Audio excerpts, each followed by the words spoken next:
జై శ్రీరామ్. భగవద్గీత మొదటి అధ్యాయము అర్జున విషాదయోగము 7వ శ్లోకం. అస్మాకం తు విశిష్టాయే తాన్ని బోధ ద్విజోత్తమా నాయకా మమ సైన్యస్య సంజ్ఞార్థం తాన్ బ్రవీమితే. దుర్యోధనుడు తన గురువైన ద్రోణాచార్యుల వారితోటి చెప్తున్నాడు, ఓ బ్రాహ్మణోత్తమ, మన పక్షమునున్న ప్రధాన యోధులకు కూడా వివరించండి. మీ ఎరుకకై మన సేనా నాయకుల గురించి కూడా చిలుకుచున్నాను. ముందేమో పాండవుల సైన్యంలో పరాక్రమవంతుల గురించి చెప్పి లోపల బాధపడుతూ పైకి గురువుగారిని రెచ్చగొట్టడానికి ప్రయత్నం చేశాడు. ఇప్పుడు తన సైన్యాధిపతుల గొప్పతనం గురించి చెప్తున్నాడట.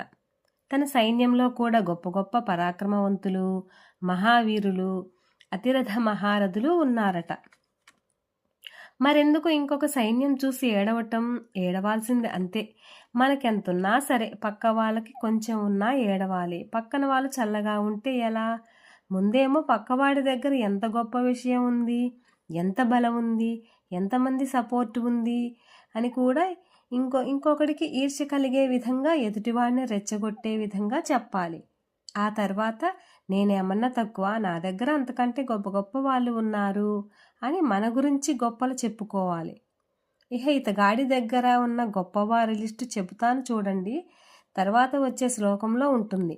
సరే, ఇంతకీ నేర్చుకోవాల్సింది ఏమిటి ఈ శ్లోకం నుండి అంటే, మనకున్నదేదో మనం గొప్పగా చెప్పుకోవచ్చు, తప్పులేదు. కానీ మనకున్నది అలా ఉంచి ఎదుటోడికి ఏమున్నదనేది ఈర్ష్య, అసూయతో రగిలిపోతూ రెచ్చగొడుతూ పలు రకాలుగా వర్ణించి చెప్పి వాళ్ళ మీద బ్యాడ్ ఇంప్రెషన్ క్రియేట్ అయిన తర్వాత అప్పుడు వాళ్ళు ఎంత ఆఫ్టర్ ఆల్ నా దగ్గర ఇంకా అంతకంటే ఎక్కువ ఉంది అని మనల్ని మనమే హైలైట్ చేసుకోవడం అన్నమాట.